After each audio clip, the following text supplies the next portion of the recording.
Hello, dear listeners, and welcome to today's episode of the Feelin Alive podcast. Today, we are talking about identity and how identity and inclusivity can affect your mental health. Uh, with me, I have my co-host Mirko. and our expert. Mislav. Okay. So, how are you guys today?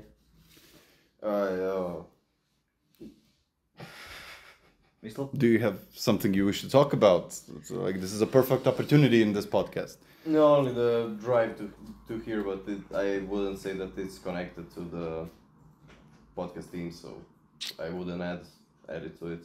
Maybe we'll get a chance to explore it later. Maybe. I don't drive. Probably for the best.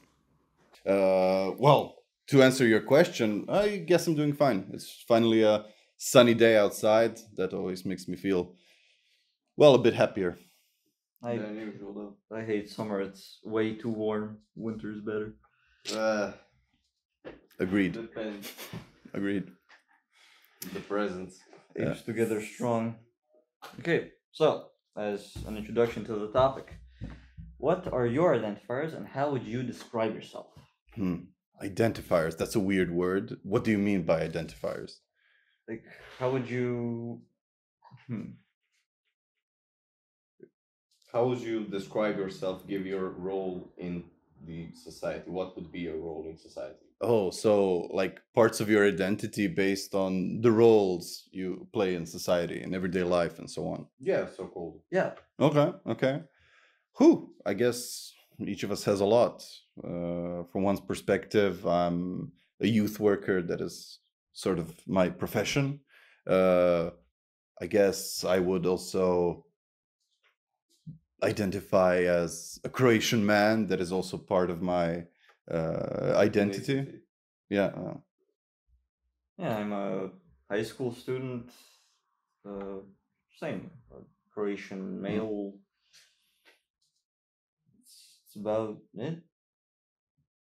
I mean, the same role in the society as him, just a high school student that's finishing the last year and thinking of going to college or just becoming a worker in the society. It's still a dependable. It's still a big choice to make, so I'm not sure about that. So you're soon to learn. You're soon to lose one of your identifiers for a new one. That doesn't have to be. I mean, I'm not that hot for going to college to study because I'm not a studying type, but I've already worked sometimes and I know that I can do it. I would rather work for money than to go to college and maybe get a degree after 5-6 years and not get a job that was appropriated for me with that college degree. So it's Okay, so it would be a waste of time. Mm. So I would either start working or work with college.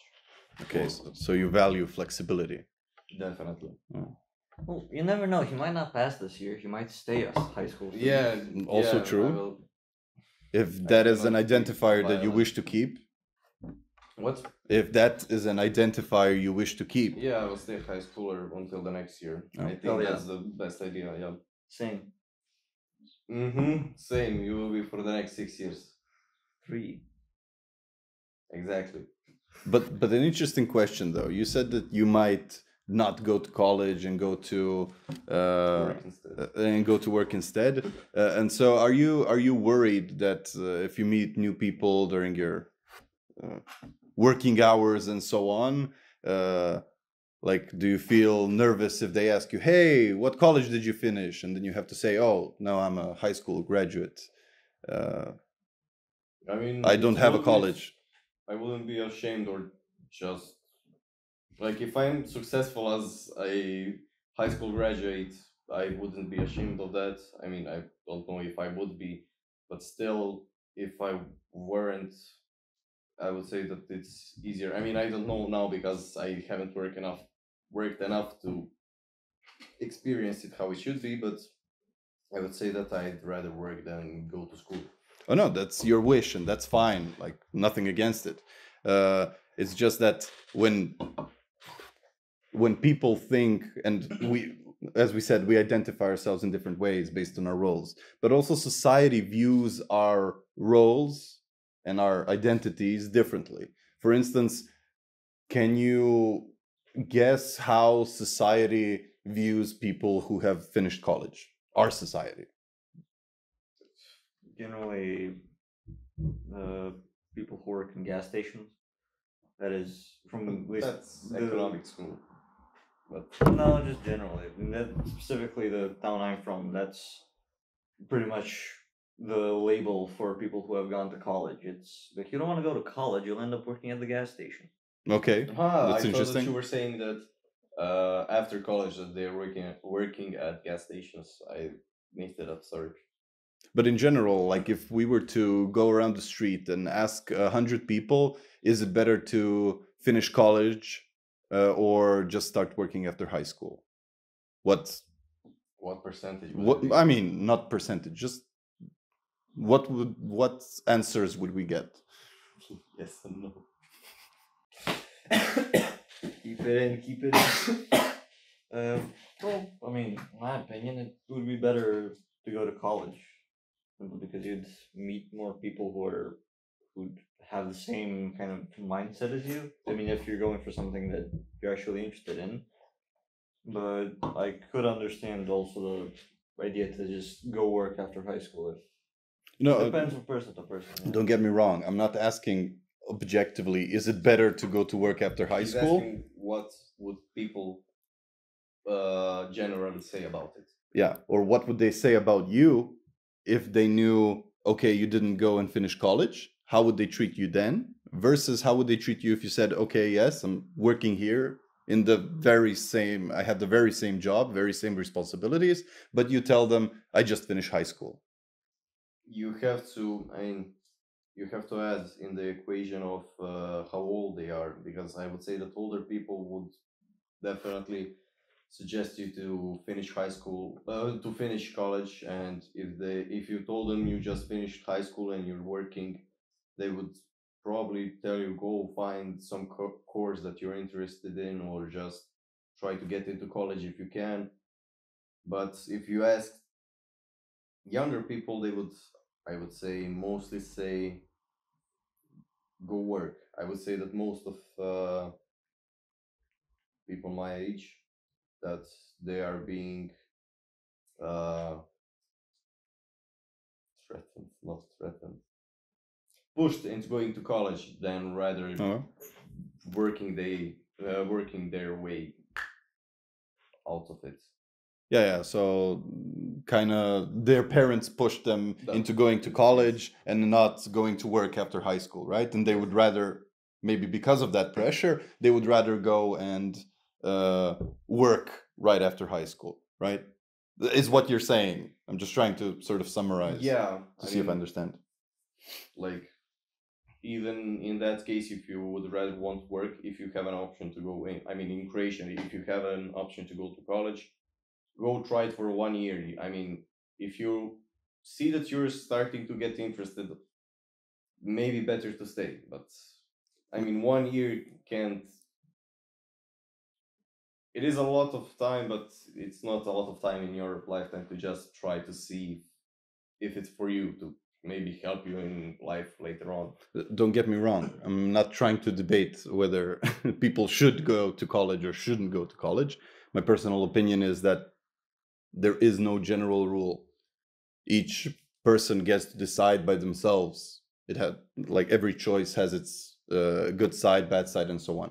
But my higher point is this: that you said that we would probably see difference of opinion in terms of going to college and staying with a high school degree and going to work between different age groups, right?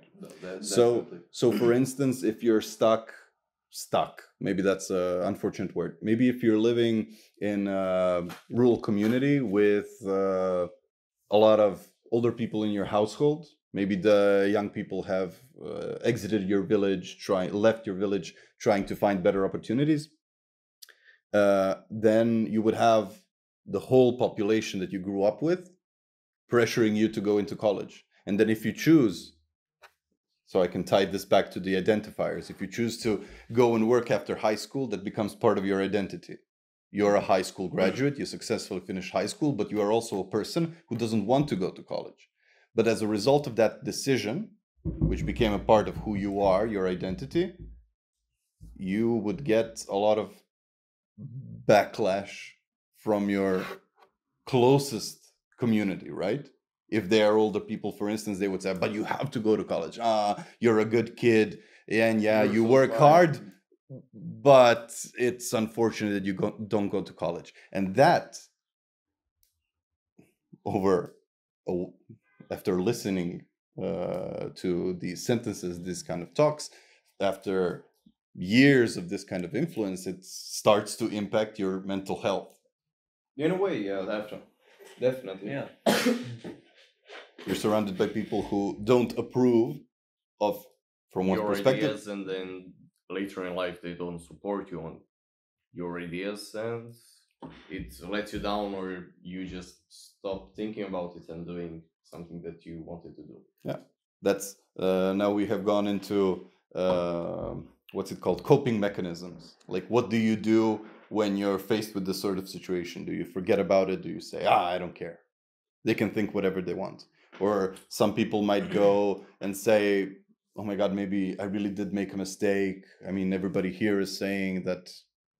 I'm just looking the person in the eyes and pretending to listen to them and waiting until they finish to say, yeah, I agree. And if they are talking too long, I would think about what I would do differently to improve the way of my thinking to get to the place where I want to be in life. So just ignore it in a way that you said it. Yeah, that works if you're happy with your choice. If you have, if you're sure that that's the one. Yeah, that it was a good choice. It would be interesting. We're not obviously going to do it now, but it would be interesting to then do a research of your life and what kind of supporting factors you did have. Was there anybody in your life that said, okay, yeah, we support your decision to go work after high school? That's totally fine with us. It can be friends. It doesn't have to be family or the people you live with, right?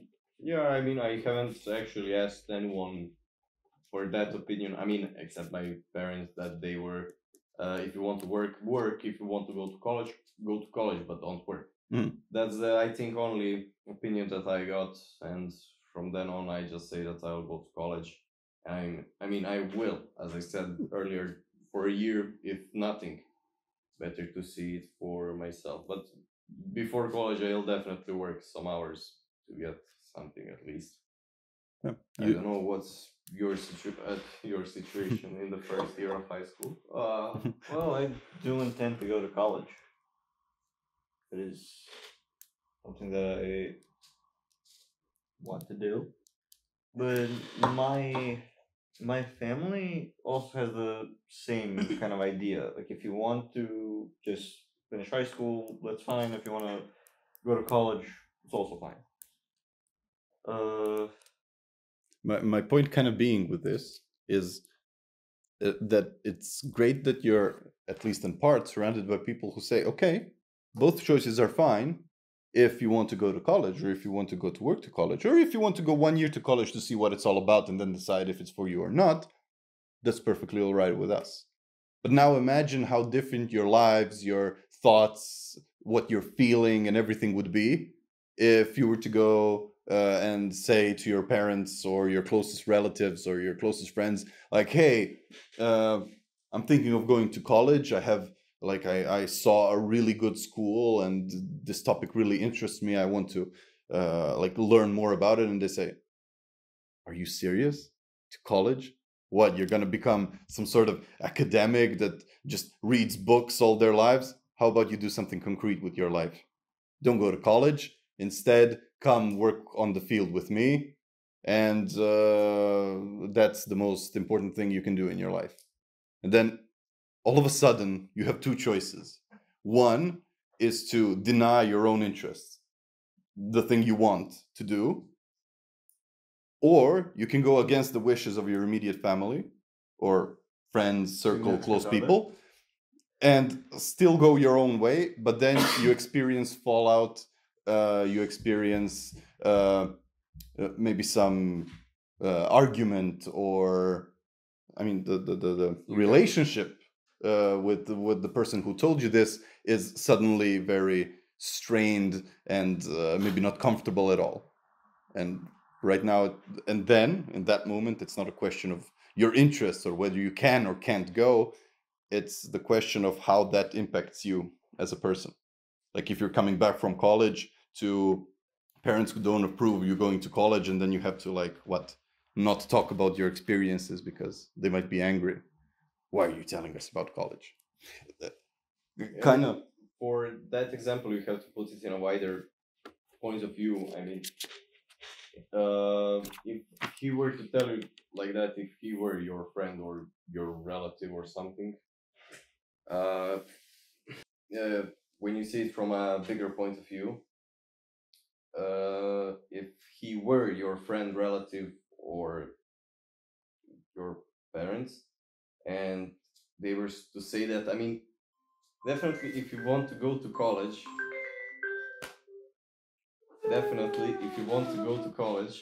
it's in a way smarter. I mean, in older people,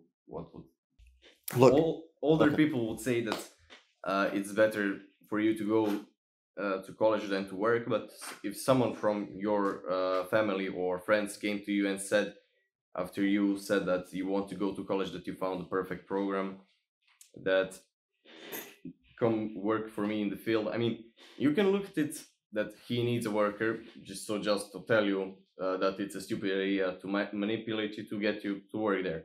In the other hand, if you'll be paying me, I don't know, 20 euro per hour, of course I will go and do that with him and earn money. And with that money, I can start something that will make me successful as it would be to go to college. I mean, I can also pause for a year and then go to college. So that would be a win-win situation. But if he only needs you to work there for a couple of years, it doesn't really.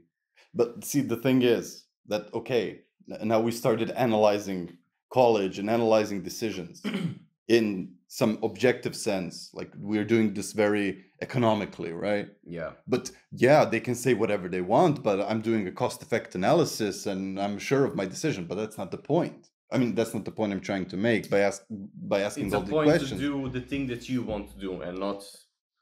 I mean, true, but the point I'm trying to illustrate is that as people are different, it still in some way impacts your mental health. Even if you were to successfully find some way to rationalize still going your own way, it's still something you had to do because your surroundings were not supportive. It's still something, some mental effort that you had to do to think about it, whether it be bad or good. And that draws us back to point. That is how our identities, the roles that we have are made in life, that's how they can impact our mental health. Depending on where you live, who you are, what your choices in life are, they become part of your identity, but they become your roles and so on. But depending on how people view those roles, you might have issues. You're not, in that sense, not everybody is completely free to choose what they want and have no repercussions. In an ideal world, at least the way I think about it, would be, okay, hey, after high school, do you want to go to college? Do you want to go work? And do you say, I don't know, I think I would like to go work first, then I'll see you later. Okay, cool, then we'll help you get a job and prepare you and whatever. Or if you say, hey, I would like to go to college, I have some things that I would like to experience there, and I say, oh, okay, cool, then we'll figure out just how we can... Just for them to be supportive in a way, and not... not stand in your way. Yeah. But realistically, unfortunately, people still do, especially when it comes to their children or someone they feel they have a certain duty to as authority, as a duty to raise the children, young people, and so on, then their own concepts, misconceptions, their own stereotypes about certain roles come into play. And then they can become unsupportive of what you're doing, which impacts your mental health. This cup smells funny. Where did you get this from? You don't want to know. Oh God. If I were in your place, I wouldn't drink it. But now that, not now, but to get back to the beginning of the very beginning, when we were explaining our identity, during this whole interview, during this whole podcast, Whole episode. in this whole episode, from the beginning, you said that for your identity it would be also Balkan, and I just hear myself for every little bit of thing saying that, and it's not positive. It's annoying to me. And I can imagine how it's to you or just the listeners. Actually, that's kind of a good point. You said Balkan identity, right? Yeah. It's okay, part of our identifiers. Can you think of a situation where maybe you would not like to, or it would be awkward for you to say that you are from the Balkans, that people would view you as less if you admit. Yeah, you're talking about different countries? For instance, in an international context. In an international context, I would definitely go with on the international point of view. I wouldn't have something to see as Balkan, and I would that we are everywhere and except the Balkans, but except that inside the Balkans, where I wouldn't want to identify myself. For instance, Croatian and Serbian people. It's for years, because of a lot of wars and political things, it's been a big like the relationships are strained between people. Some people are still find that quite an actual question.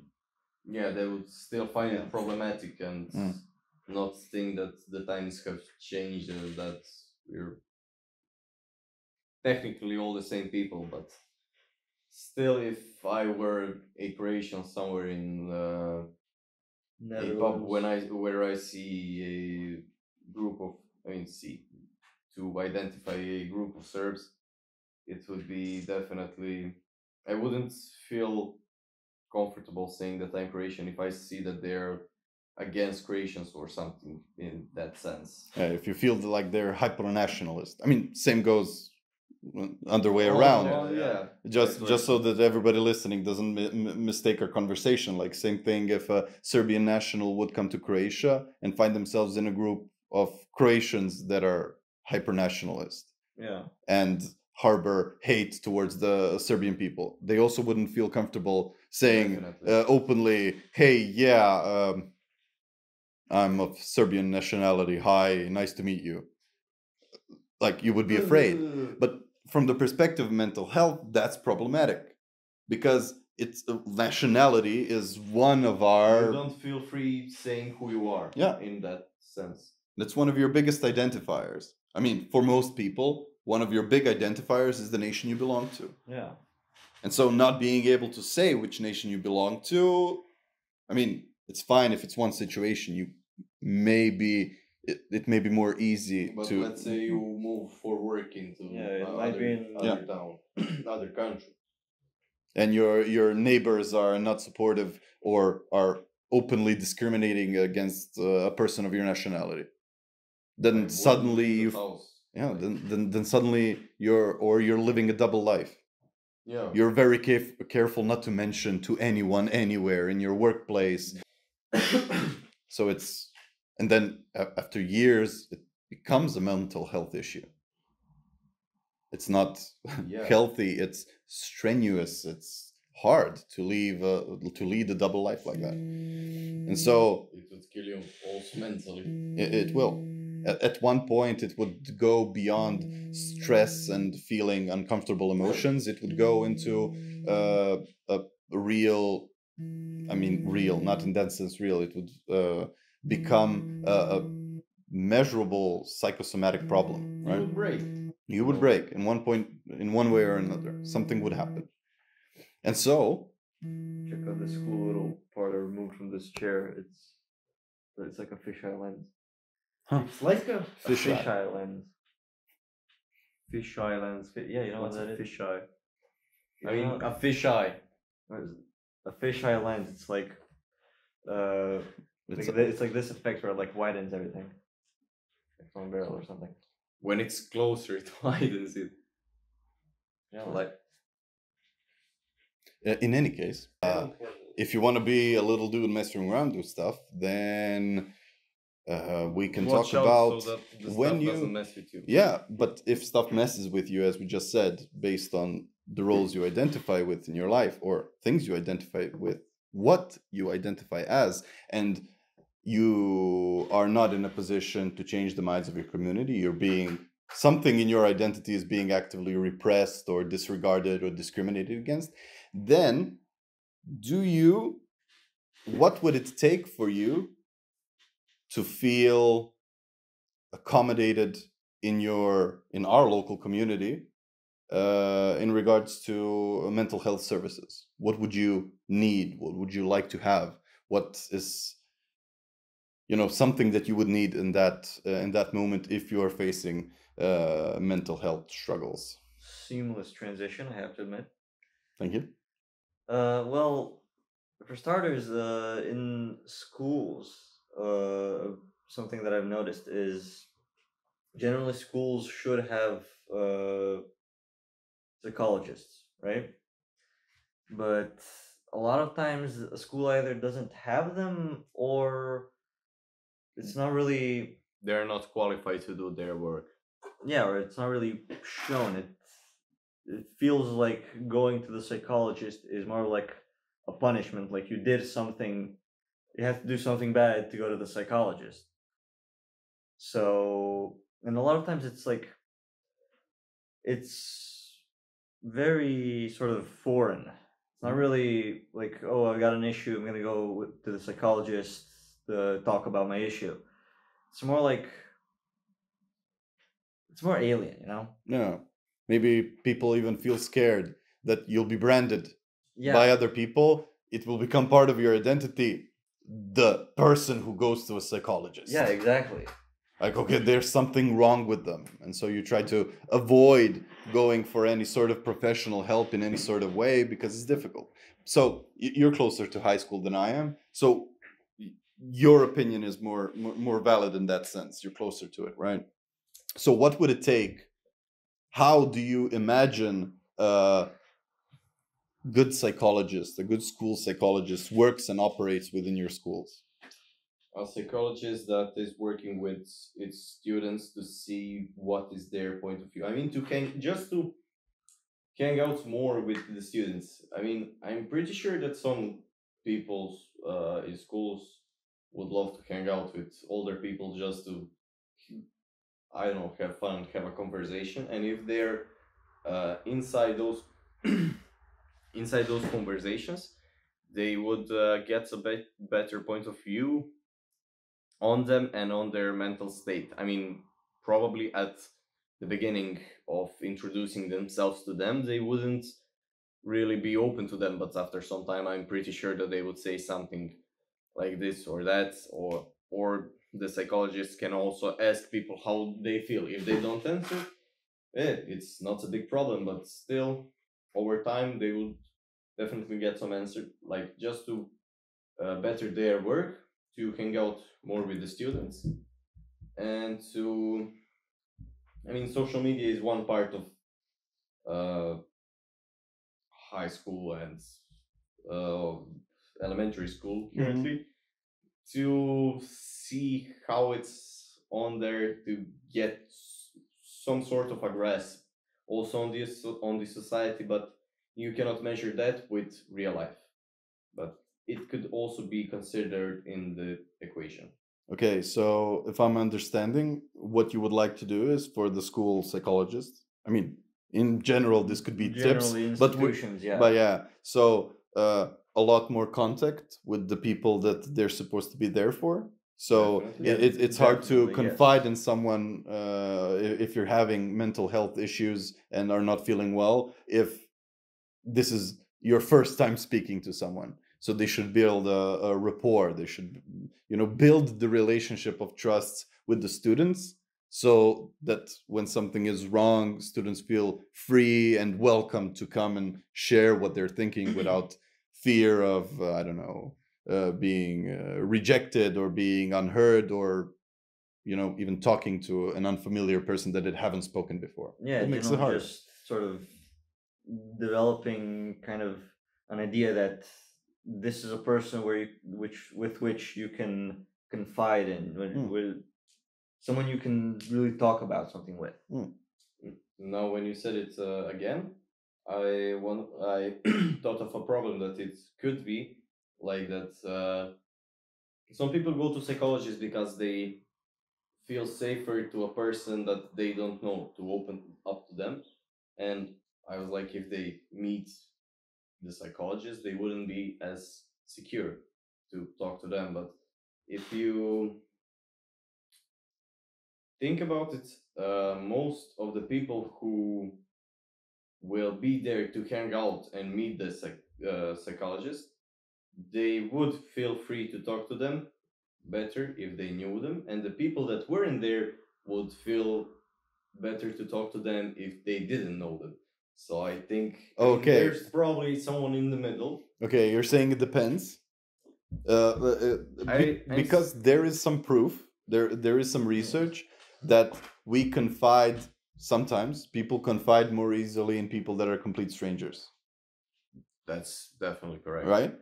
I don't know why, but a lot of people confide in me. Sometimes, sometimes it's easier. You don't know a person, you don't know a stranger. If you know, they're not connected with your life in any way. Yeah, it's like I can tell this person anything. I'm probably never gonna see them again. Yeah, I can trauma dump freely. Yeah. And but if in the equation you put a school psychologist, then that's not so far away from your life. It's right in the middle of your life. So they are a stranger, but they're not completely out of your life. Not like I'm gonna see this person like when I'm walking down the road. Yeah. And pretty much never again. Yeah.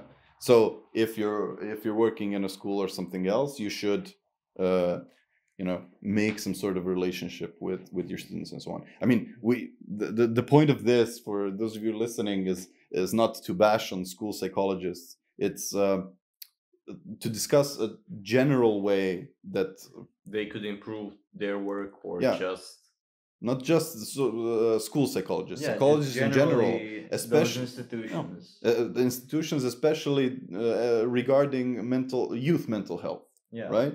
Because ideally, you want to address mental health even in children and in youth, especially adolescence, a very turbulent age for mental health, right? A very difficult age.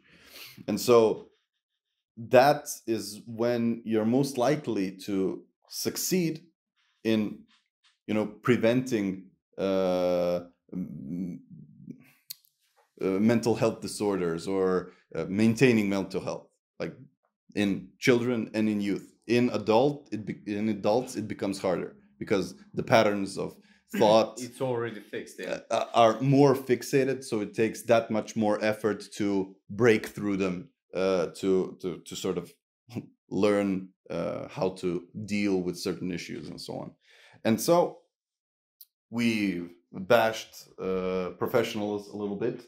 So now maybe towards the end, what would you say can we as a community do better as far as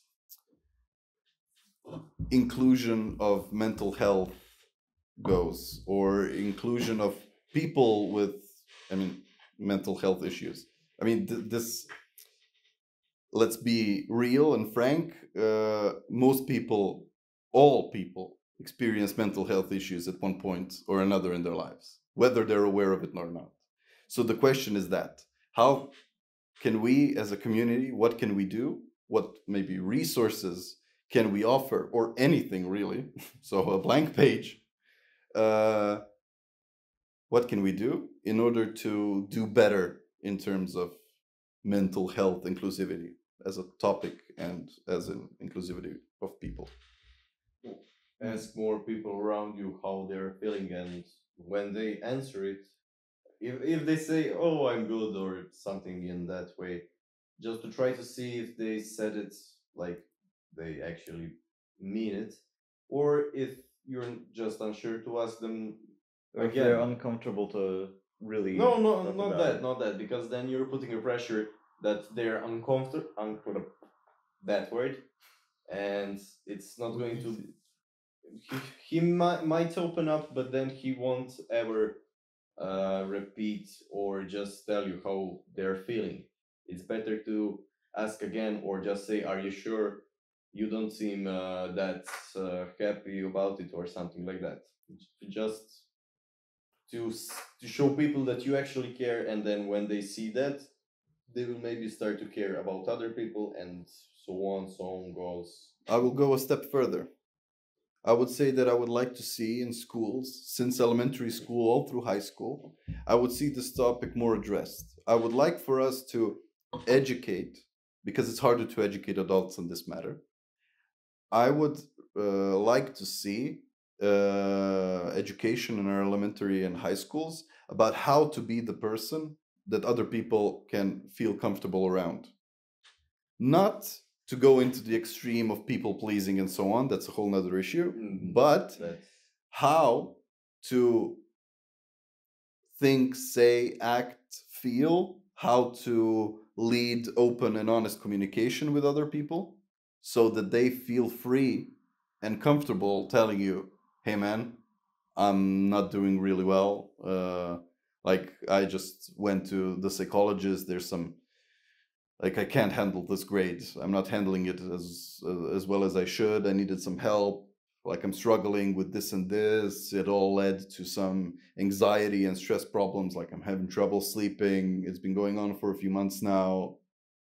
And so how to get to that point that someone confides in you, how to be open enough in your relationships, right? Any kind of relationship, that people will say, okay, subconsciously even, this is the kind of person that it feels okay to share what I'm feeling, and I'm not afraid that this person is gonna laugh me out. The problem is that I'm that person that most people seem to be comfortable. That word around. I cannot comfortable that feel safe to talk with me or just express their feelings. But the thing is that I do not know what I'm doing or how I'm acting to them that they feel safe to talk about me. I'm trying to think of it, but you say something while I do. Yeah, it definitely needs a lot more. We'll be back after this break. A musical number. Definitely a lot more education needs to be put about that. There needs to be a better spotlight put on it. It's in the institutions. They definitely need to be a lot more. How do I say it? Maybe not advertised, but they need to be more well known. Like I remember in elementary school, we touched on that topic, and then like there are several institutions that deal with those kind of things, but it's not really. Like I don't remember what they're called or what their numbers are, or if there are any, like, where they might be. So there definitely needs to be more of a spotlight put on those institutions and the general topic of that.